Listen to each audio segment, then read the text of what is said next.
luar biasa.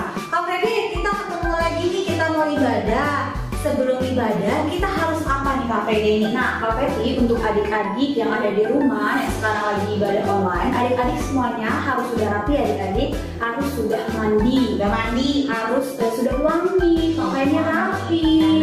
Nah adik-adik semua siapkan Alkitabnya juga ya, karena nanti kita akan mendengarkan firman Tuhan. Dan satu lagi adik-adik harus sikapnya yang manis, yang rapi, nggak boleh lari sana, lari sini, jalan sana gangguin adik atau kakaknya ya. Oke kalau gitu Kak Freddy, yuk kita mau siapin hati kita. Kita mau angkat pujian yuk Kak Freddy. Oke Kak Freddy, kita mau katakan ada satu sobatku. Jangan lupa tersenyum dan gunakan tangan kita untuk memuji nama Tuhan. Nah semangat ya Kak Freddy. Siap Kak Freddy. Adik-adik juga semangat ya. Ada satu sobatku yang setia, tak pernah dia tinggalkan diriku. Di waktu aku susah, waktuku sendirian, dia selalu menemani diriku. Siapa namanya? Namanya Yesus, namanya Yesus, nama Yesus yang menghibur hatiku. Namanya Yesus, namanya Yesus, namanya Yesus, nama Yesus yang menghibur hatiku.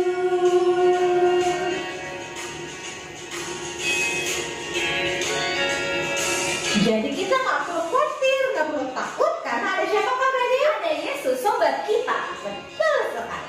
Kita mau angkat pujian ini dari awal.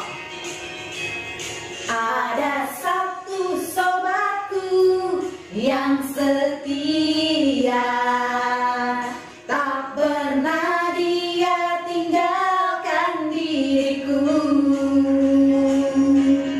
Di waktu aku susah, waktuku sendirian, dia selalu menemani diriku. Namanya Yesus, namanya Yesus, nama Yesus yang menghibur hatiku. Namanya Yesus, namanya Yesus, nama Yesus yang menghibur hatiku. Nah, adik-adik boleh duduk kembali ya. Kita mau berdoa, kita mau lipat tangan. Yuk, mari kita bersatu di dalam doa. Tuhan Yesus, Bapa kami yang baik, selamat pagi. Terima kasih Tuhan, kalau hari ini kami boleh berkumpul bersama-sama untuk beribadah, untuk memuji, bahkan mendengarkan kebenaran dari firman-Mu. Biarlah Bapa, walaupun ibadah ini secara online, kami boleh menyiapkan hati kami dengan baik. Kami nggak ngobrol kiri kanan, kami boleh duduk manis dan kami boleh bersama dengan keluarga kami untuk beribadah bersama-sama. Kami berdoa Bapa untuk teman-teman kami yang mungkin juga sedang sakit, yang kami nggak tahu. Tuhan Yesus boleh tolong, Tuhan Yesus boleh jamah Bapa, sehingga Bapa teman-teman kami ini boleh menjadi sembuh. Terima kasih Tuhan, terima kasih Bapa. Kami siap Tuhan Yesus untuk memulai ibadah ini. Biar hanya di dalam nama Yesus kami telah berdoa dan mengucap syukur. Haleluya, amin. Nah, Kakak Freddy, tadi kita sudah memuji nama Tuhan, kita sudah berdoa. Sekarang kita mau ngapain Kak? Kita akan sama-sama belajar Kak Freddy tentang ke-10 firman Tuhan. Oke, karena minggu lalu kita sudah dengarkan hukum yang ketiga dan keempat. Sekarang kita mau dengarkan dan belajar yang kelima dan keenam. Yang kelima apa tuh Kakak Freddy? Yang kelima adalah hormatilah ayah dan ibumu supaya lanjut usiamu di tanah yang diberikan Tuhan Allahmu kepadamu. Nah, yang keenam itu adalah jangan membunuh. Jadi adik-adik ingat ya, hukum Taurat atau 10 perintah Allah yang kelima dan yang keenam. Nah, yuk adik-adik, sekarang kita mau siapkan hati kita lagi. Kita mau puji nama Tuhan ya adik-adik. Kita mau belajar lagu ini. Ini sebenarnya lagu lama, tapi mungkin ada yang tahu, mungkin ada yang enggak ya Kak Fede ya? Baru kayaknya nih Kak. Oh baru ya. Kalau gitu kita mau belajar lagu ini sama-sama ya. Yuk, kami diajak adik-adik untuk bangkit berdiri dan kita memuji nama Tuhan.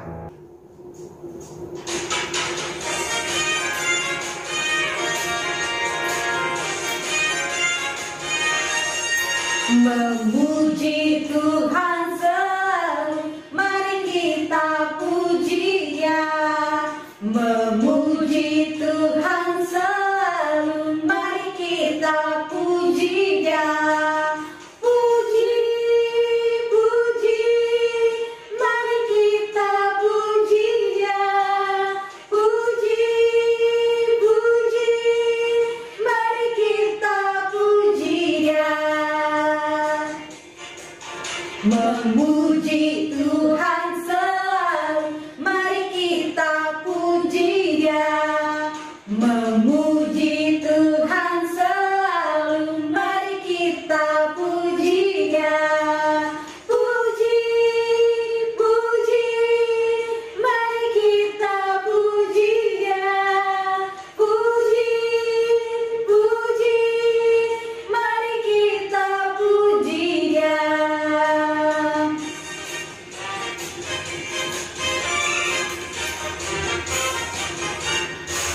Memuji Tuhan selalu, mari kita puji Dia. Memuji Tuhan selalu, mari kita puji Dia.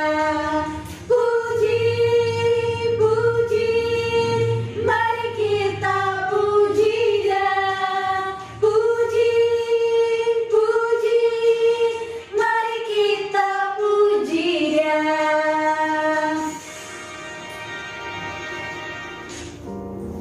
Nah, adik-adik, kita masih dalam posisi berdiri.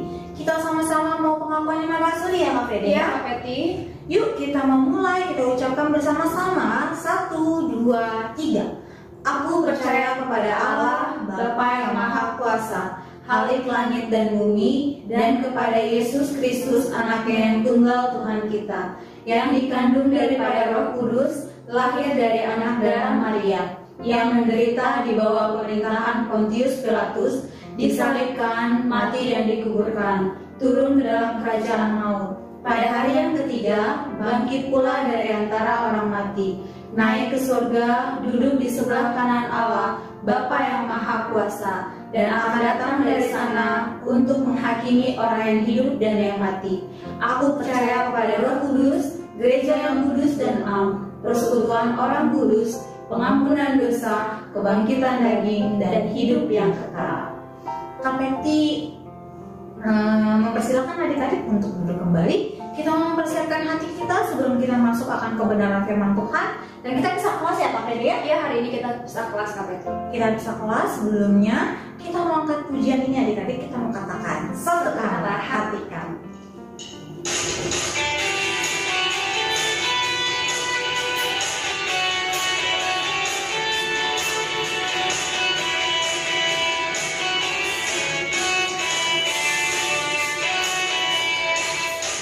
Satukanlah hati kami untuk memuji dan menyembah, oh Yesus Tuhan.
Satukanlah hati kami untuk memuji dan menyembah, oh Yesus, Tuhan dan Rajaku.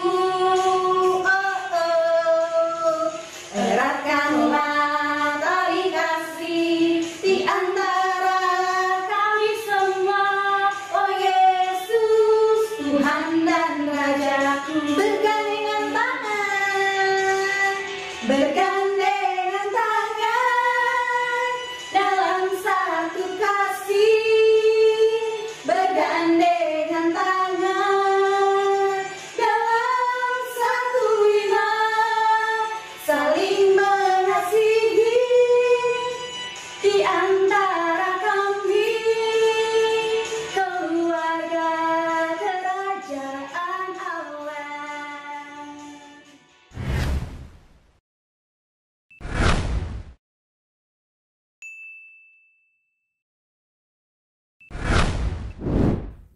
Shalom adik-adik, selamat hari Minggu. Kita sudah memuji dan memuliakan nama Tuhan. Tiba saatnya kita akan mendengarkan kebenaran dari firman Tuhan. Sekarang KPT ajak adik-adik untuk lipat tangan. Kita mau berdoa, kita mau menyiapkan hati kita untuk kebenaran firman Tuhan. Mari kita bersatu di dalam doa. Tuhan Allah Bapa kami yang baik, selamat pagi. Terima kasih Tuhan kalau kami boleh memuji dan memuliakan nama-Mu. Tiba saatnya kami akan belajar mengenai kebenaran firman-Mu. Tuhan Yesus yang tolong, Tuhan Yesus yang boleh berkati. Biarlah Bapa, apa yang baik, apa yang sedap dengar, apa yang patut dipuji, apa yang disebut dengan kebajikan, itu yang boleh kami pikirkan. Dan biarlah kami boleh menyiapkan hati kami, bahkan pikiran kami sedemikian rupa. Sehingga Tuhan Yesus, ketika kebenaran firman Tuhan boleh taburkan, kami boleh mengerti dan kami boleh melakukannya dalam kehidupan kami. Terima kasih Bapa, terima kasih Tuhan Yesus. Sekalipun ibadah ini dilakukan secara online, tidak menghalangi rasa sukacita kami untuk memuji, bahkan ingin mendengarkan kebenaran dari firman-Mu. Dan hanya ke dalam nama Tuhan Yesus kami telah berdoa dan mengucap syukur. Haleluya. Amin. Amin. Shalom. Selamat pagi adik-adik. Nah adik-adik, hari ini KPT akan membahas satu tema. Temanya itu mengenai Paulus dan tukang sihir. Paulus dan tukang sihir. Sebelum KPT mau membahas lebih lagi, ketika kalian dengar kata tukang sihir, yang dalam benak kalian tuh apa? Tukang sihir tuh berarti seorang yang bisa nyihir ya. Tukang sihir itu orang yang menggunakan kekuasa atau kuasa gelap atau kuasa yang setan. Mungkin sekarang kalau tukang sihir tuh kita taunya apa ya? Mungkin dukun kali ya. Semacam dukun, mungkin seperti itu.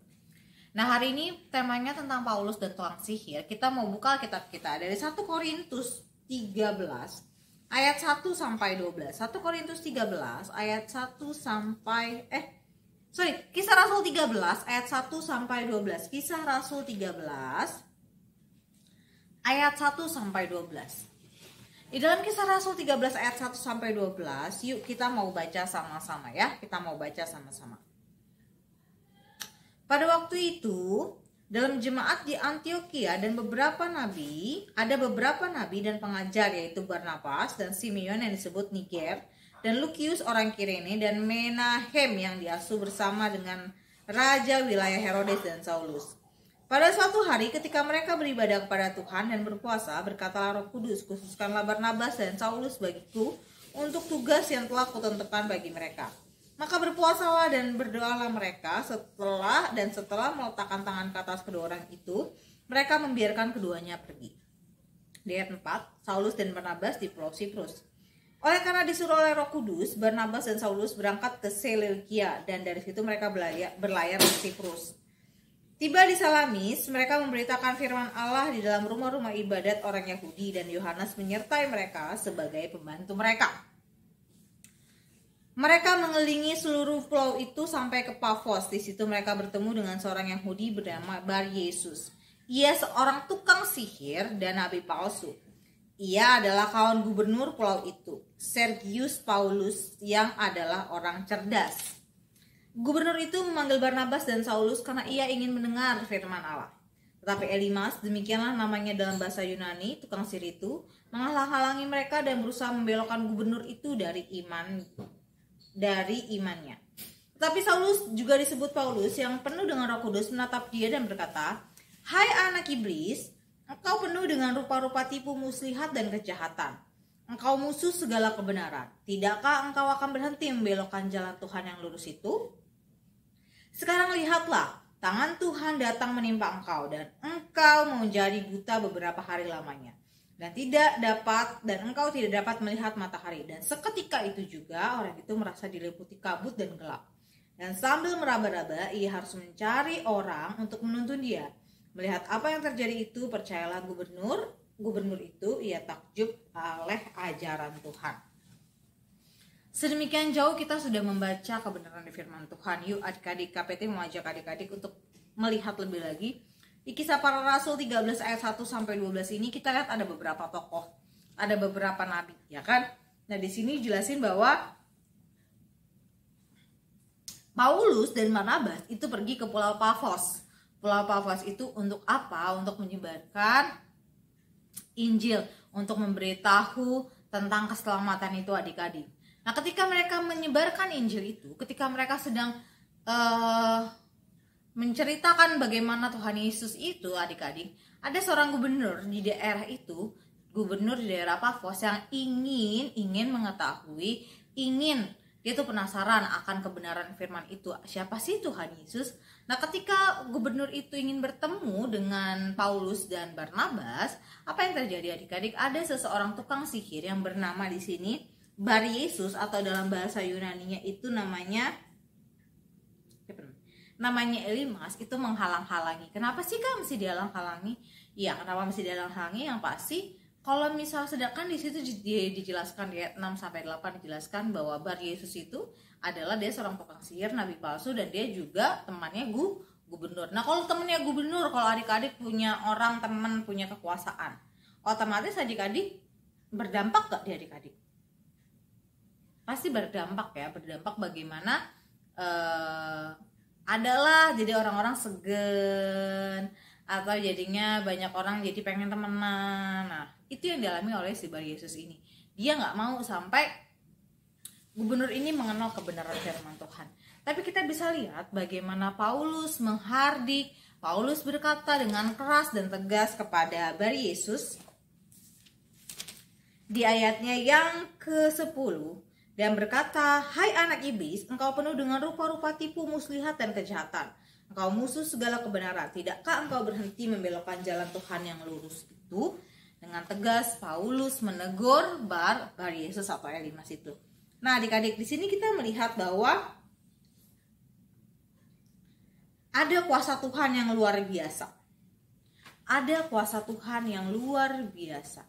Bagaimana sekarang mungkin pergumulan adik-adik kita mau lihat ya adik-adik dalam kondisi seperti ini, dalam kondisi masa COVID-19, adik-adik bosen di rumah terus, ada pergumulan-pergumulan yang luar biasa. Mungkin adik-adik ada satu titik, mungkin ya kakak mungkin nggak tahu, mungkin pernah nggak kalian nanya, Tuhan tuh ada nggak sih? Atau Tuhan tuh kemana? Kalau emang Tuhan ya berkuasa, kenapa COVID ini masih ada? Atau kalian pernah nggak ada di titik ketika kalian punya masalah yang mungkin kakak-kakaknya nggak tahu, ada masalah di keluarga atau masalah apa yang buat kalian bertanya, Tuhan tuh ada nggak sih? Atau kakak tanya, apakah sampai sekarang anak-anak remaja masih percaya dengan Tuhan? Kakak berharap kalian masih percaya bahwa Tuhan itu ada, dan Tuhan itu adalah Tuhan yang maha tahu dan maha mendengar. Buktinya apa? Kita balik lagi ke konteks ini. Kita melihat bagaimana Paulus dan Barnabas. Kalau kita baca di ayat 1-3, mereka tuh nggak tiba-tiba aja datang ke daerah itu. Tapi apa? Roh Kudus, karena tuntunan Roh Kudus. Dan di situ kita lihat bagaimana Tuhan menunjukkan kuasanya. Elimas itu menjadi buta. Seketika itu juga, berarti kalau seketika itu juga, berarti saat itu juga, yang menunjukkan bahwa kuasa Tuhan itu nyata dan besar, dan kuasa Tuhan jauh lebih besar daripada kuasa-kuasa yang ada di dunia ini. Dan kuasa Tuhan yang sama, kuasa Tuhan yang dahulu itu juga berlaku untuk sekarang. Kalaupun Tuhan izinkan terjadi sesuatu tantangan dalam hidup kalian, dalam kalian berproses menjadi anak Tuhan, supaya kalian boleh menjadi surat-suratnya Kristus yang terbuka, kalau Tuhan izinkan itu terjadi, maka Tuhan yang akan memberikan jalan keluar. Kakak berharap kalian terus percaya dan kalian terus mengenal siapa Tuhan yang kalian sembah. Kenapa Paulus bisa melakukan hal itu? Kenapa Paulus bisa dengan tegas menegur si Elimas? Karena Paulus tahu dan Paulus kenal siapa itu Yesus. Pertanyaan kakak adalah, kenalkah kalian siapa itu Yesus? Sejauh mana kalian mengenal Yesus? Kalian coba tanya lagi. Supaya apa? Supaya kekristenan kalian bukan hanya kekristenan KTP. Oke, mama aku udah Kristen, papa aku udah Kristen, oke aku Kristen. Tanpa kalian tahu dan tanpa kalian kenal siapa itu Tuhan Yesus. Supaya apa sih kak kita kenal? Supaya semakin dalam pengenalan kita kepada Tuhan, kalian akan tahu, oh ternyata Tuhan itu begini. Kalian akan semakin kagum dan kalian akan semakin takjub. Dan kalian akan tahu bahwa memang Tuhan itu ada. Tantangan apapun yang ada di depan tidak akan menghalangi kalian. Tidak akan menghambat jalan kalian untuk tetap percaya. Dan untuk apa? Supaya hidup kalian boleh menjadi surat Kristus yang terbuka. Untuk apa? Supaya nama Tuhan yang dipuji dan dimuliakan. Untuk apa kak? Supaya banyak orang yang mengenal Tuhan Yesus melalui hidupmu. Itulah yang dilakukan oleh oleh Paulus dan Barnabas. Mereka menceritakan kepada orang-orang bagaimana ada jalan keselamatan. Bagaimana itu Tuhan Yesus. Selain itu kita bisa melihat bagaimana di sini ayat 1 sampai 3 mereka berdoa bersama-sama. Bahkan mereka berpuasa. Mungkin hari-hari ini kalian terlalu sibuk sama diri kalian. Jadi kalian fokus doanya cuman doa mama, papa, kakak, adik, bahkan diri kalian. Sekarang kakak mau ajak kalian untuk menjadi sahabat doa buat teman-temannya. Ada di sini anak remaja yang menjadi sahabat doa buat teman-temannya.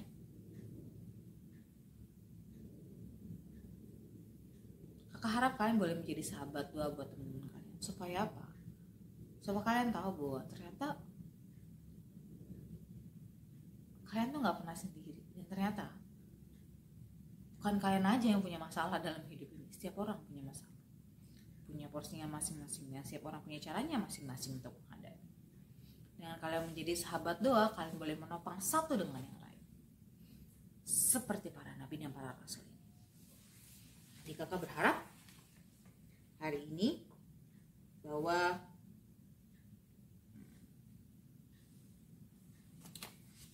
adik-adik mau terus percaya bahwa Tuhan itu ada. Kuasa Tuhan jauh lebih besar daripada kuasa-kuasa yang lain, daripada kuasa setan. Dan biarlah kalian boleh menjadi sahabat doa buat teman-teman sekitar kalian. Dan biarlah kalian boleh jadi berkat dimanapun kalian berada. Bisa jadi berkat di lingkungan sekolah, mungkin bisa jadi berkat di lingkungan dimanapun kalian berada. Maka nanti kalau kalian jadi sukses atau kalian ketemu orang-orang yang lebih hebat dari kalian, kalian pun boleh menjadi berkat. Seperti Paulus dan Barnabas. Bagaimana akhirnya seorang gubernur, berarti kalau gubernur itu kuasanya tinggi nggak? Seseorang yang megang jabatan tertinggi di pemerintahan. Gubernur itu apa sih? Kalau DKI itu gubernur, berarti DKI itu kabupaten ya? Kabupaten bupati. Ya pokoknya itulah. Kota tersebut kayak kota DKI Jakarta ada gubernurnya, berarti dialah penguasa di kota itu. Bagaimana akhirnya Paulus dan Barnabas yang mungkin bukan siapa-siapa, tapi dia boleh menjadi berkat karena dia tahu goalnya apa. Ketika gubernurnya diselamatkan, maka pasti akan lebih banyak rakyat yang juga menjadi percaya kepada Tuhan. Maka harap kalian juga punya goal dalam hidup kalian. Jangan ya mengalir aja lah kak, kayak air. Harus ada goal, harus ada due. Supaya hidup kalian boleh semakin bergairah. Jangan batasi keadaan kalian bahwa aku nggak mungkin kayak gitu kak. Keluarga aku nggak bisa lah kak. Mama papa kayaknya nggak cukup uangnya. Jangan batasi kemampuan Tuhan yang luar biasa, kuasa Tuhan yang luar biasa dengan pikiran. Seperti firman hari ini, bagaimana Tuhan menunjukkan bahwa kuasa Tuhan jauh lebih besar dari apa. Jadi ada 3 poin. Yang pertama, kita harus percaya bahwa Tuhan itu ada. Dan kuasa Tuhan jauh lebih besar dari apapun. Yang kedua, menjadi sahabat doa buat orang-orang sekitar kalian, buat sahabat kalian, buat teman-teman kalian, orang tua kalian. Yang ketiga, kalian harus punya goal dalam hidup kalian. Supaya apa? Supaya kalian boleh terus bergairah. Dan kakak berharap kalian boleh terus merenungkan ini, bahwa kalian harus kenal siapa Tuhan kalian. Siapa sih Yesus itu? Apa sih artinya Yesus buat hidup kalian? Selamat hari Minggu. Tuhan Yesus berkati adik-adik semua. Adik-adik yang butuh nilai ujian, nanti kakak akan kasih soal dengan Kak Andes. Ya, kita akan kasih soal dengan Kak Andes. Adik-adik tunggu saja, biar kita akan proses nilainya supaya minggu depan adik-adik boleh mendapatkan nilai. Oke, supaya minggu depan adik-adik boleh mendapatkan nilai. Selamat hari Minggu, selamat berproses. Tuhan Yesus memberkati. Mari kita bersatu di dalam doa.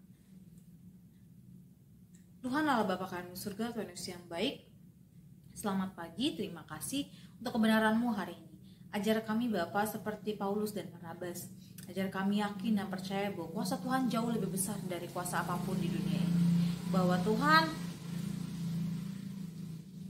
dalam segala keterbatasan kami tahu Bapa ada Tuhan Yesus yang terus memampukan kami untuk melewati setiap perkara yang ada.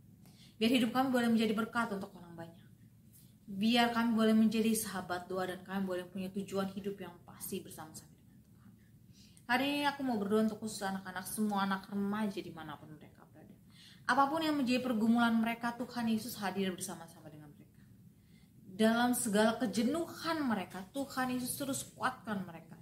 Biar dalam segala keterbatasan mereka Bapa, mereka boleh terus belajar mengucap syukur dalam segala hal. Dan mereka tahu bahwa Tuhan turut bekerja dalam segala sesuatu untuk mendatangkan kebaikan. Aku juga mau berdoa, Bapak kami mau berdoa untuk teman-teman kami yang sedang sakit, yang mungkin kami nggak tahu sekarang keadaannya seperti apa. Tuhan Yesus berkati mereka, berkati obat-obatan, berkati dokter, bahkan keluarga mereka. Biarlah Bapak hati yang gembira selalu ada, karena kami tahu hati yang gembira adalah obat. Untuk setiap adik-adik yang sedang mempersiapkan UTS ya Tuhan Yesus berkati, berikan hikmat, kepintaran Daniel 10 kali lipat. Ajar adik-adik untuk tetap setia sekalipun mereka sekolah secara online dan ibadah secara online. Tapi tidak menghilangkan konsentrasi mereka untuk mereka terus belajar Tuhan Yesus. Terima kasih berdoa untuk kedua orang tua para anak-anak remaja ini Tuhan. Berkati mama papa mereka, berkati pekerjaan mereka, berkati kesehatan mama papa kami. Tuhan Yesus yang tolong Tuhan. Dalam segala kesusahan yang sedang dialami mama papa kami, Tuhan Yesus boleh hadir Bapa. Kuatkan dan teguhkan mama papa kami. Dan ajar kami untuk menjadi sahabat doa untuk mama papa kami. Dan biar hidup kami juga boleh menjadi berkat. Terima kasih Bapa, terima kasih Tuhan Yesus. Kami mau serahkan sepanjang minggu ini ke dalam tangan Tuhan. Dan kami mau mengucap syukur untuk setiap hal yang sudah Tuhan Yesus berikan kepada kami. Dan doa ini Bapa mau kami sempurnakan dengan doa yang sudah Tuhan Yesus ajarkan kepada kami. Bapa kami yang di surga, dikuduskanlah namamu, datanglah kerajaan, jadilah kehendakmu di bumi seperti di surga. Berikanlah kami pada hari makanan kami yang secukupnya, dan ampunilah kami akan kesalahan kami, seperti kami juga mengampuni orang yang bersalah kepada kami. Dan janganlah bawa kami dalam pencobaan, tapi lepaskanlah kami daripada yang jahat. Karena Engkau punya kerajaan dan kuasa dan kemuliaan sampai selamanya. Amin. Selamat hari Minggu adik-adik.